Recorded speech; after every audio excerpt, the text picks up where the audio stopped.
Bonjour et bienvenue. Aujourd'hui, nous allons nous pencher sur une série de documents qui brossent un tableau assez alarmant de la situation énergétique en Allemagne. De quoi s'agit-il exactement? Nous parlons d'une crise qui semble imminente, déclenchée par un arrêt des livraisons de gaz naturel liquéfié américain, le GNL. Notre mission va être de décortiquer tout cela, comprendre les faits, les réactions politiques et surtout les questions de fond que cela soulève pour l'Allemagne. En effet, nous allons examiner toute la mécanique de cette crise potentielle. Cela va de la logistique des terminaux gaziers jusqu'aux dynamiques du marché mondial et bien sûr les critiques très virulentes qui visent le gouvernement allemand. L'analyse suggère que des erreurs stratégiques passées rendent le pays particulièrement vulnérable aujourd'hui. C'est exactement le point. Alors commençons par l'image la plus frappante de nos sources, celle qui m'a vraiment marquée. Les terminaux de GNL allemands sont déserts. C'est presque cinématographique. Depuis plusieurs jours, aucun méthanier n'a costé. Et cela, ce n'est pas un simple détail, c'est un vrai signal d'alarme. Les usines de regazéification, du coup, ne fonctionnent qu'à moitié, et pas parce que la demande est faible, mais juste par manque de gaz. Et ce qui est fascinant, c'est la fonction que ce GNL devait remplir. Ils représentent entre 10 et 13% de l'approvisionnement total, ce qui peut paraître peu, mais c'était la part flexible. Exactement. C'était le tampon de sécurité du système. Et ce tampon est en train de disparaître. Et les chiffres cités dans les documents sont assez préoccupants. Très. Les niveaux de stockage sont en baisse rapide. On est passé sous le seuil critique des 40% dans certaines régions, notamment dans le sud du pays, le cœur industriel. Ce seuil de 40%, ce n'est pas un chiffre au hasard, n'est-ce pas? Pas du tout. Des simulations internes qui datent de plusieurs années l'avaient déjà identifié comme le point de bascule, le moment où l'on passe de la tension à de vraies pénuries. Et la source souligne aussi un autre problème, un goulot d'étranglement logistique. Le fameux gazoduc Nord-Sud. C'est cela. Même si du gaz arrivait par miracle dans les ports du Nord, il n'atteindrait pas forcément les industries du Sud, en Bavière par exemple. C'est donc un problème structurel. Les autres solutions sont très limitées. Le gaz norvégien par pipeline, par exemple, fonctionne déjà quasiment à sa capacité technique maximale. On ne peut pas en avoir plus. Ce qui nous amène à un paradoxe assez intéressant. Lequel? L'Agence internationale de l'énergie annonce des volumes records de GNL pour l'Europe.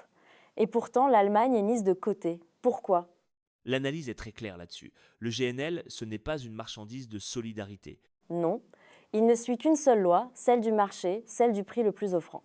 Donc concrètement, les méthaniers se détournent de l'Allemagne. Oui, pour aller livrer en Espagne ou en Turquie, où les profits sont simplement plus élevés à l'instant T. C'est une illustration assez brutale de la position de faiblesse de l'Allemagne. Complètement. Le pays s'est rendu dépendant d'un marché sur lequel visiblement il a très peu de leviers de négociation. Et c'est là que cela devient vraiment intéressant quand on regarde la réponse politique à tout cela. La source se concentre beaucoup sur le chancelier Friedrich Merz. Oui, et sa réaction est qualifiée de faible, voire de soumise. Il y a cette déclaration qui est assez contradictoire. Comment cela? D'un côté, il reconnaît qu'on ne peut plus compter inconditionnellement sur les États-Unis.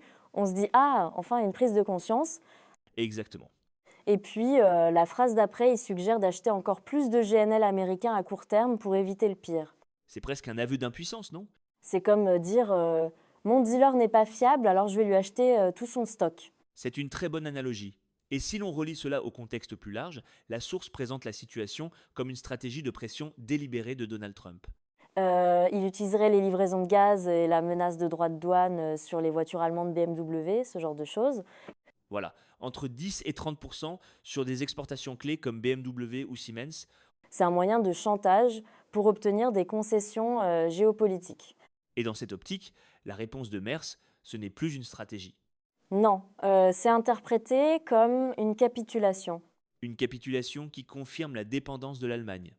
Il semble plus soucieux de préserver le partenariat transatlantique que de défendre les intérêts de son propre pays. Ce qui nous amène à la racine du problème selon certaines voix de l'opposition citées dans nos sources. Alice Weidel notamment, qui affirme que cette crise est faite maison au Schmart.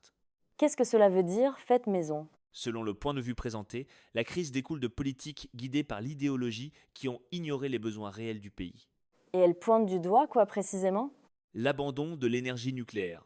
L'argument, c'est que le nucléaire aurait pu garantir un approvisionnement stable, indépendant et à faible émission de CO2. Elle qualifie la transition verte de marche vers nulle part. C'est une rhétorique très forte. Elle plaide pour un retour en arrière, un retour au nucléaire, Et ce point de vue est mis en parallèle avec des déclarations de Donald Trump. qui a qualifié l'énergie éolienne de plus grande escroquerie de l'histoire et critiqué la destruction des paysages. Alice Weidel reprend d'ailleurs cette rhétorique en appelant à abattre les moulins de la honte. Et la source utilise cette convergence de vues pour affirmer qu'il existe un fossé entre les élites et le peuple. Elle cite en exemple des huées reçues par le chancelier Merz lors d'un événement public, ce qui suggérerait une forme de mécontentement populaire. Alors, que signifie tout cela pour la position de l'Allemagne? L'analyse dépeint un pays affaibli, vulnérable au chantage, non seulement des États-Unis, mais aussi d'autres fournisseurs potentiels, comme le Qatar. Et pour contraster, la source met en avant d'autres modèles de leadership. Oui, présentés comme des parangons de souveraineté. Il s'agit de Donald Trump et de Viktor Orban en Hongrie. Et l'argument, c'est quoi? C'est qu'ils donnent la priorité aux intérêts nationaux avant tout. L'exemple cité, c'est cet accord qu'Orban aurait négocié personnellement avec Trump pour continuer à recevoir du gaz russe en contournant les sanctions et la pression géopolitique. C'est présenté comme l'antithèse absolue de l'approche de Merz, qui est jugée trop ancrée dans les élites de l'UE. Trop dépendante du cadre multilatéral. Oui, le modèle Orban-Trump est présenté comme la seule voie possible, la défense de l'intérêt national par la force et la négociation directe.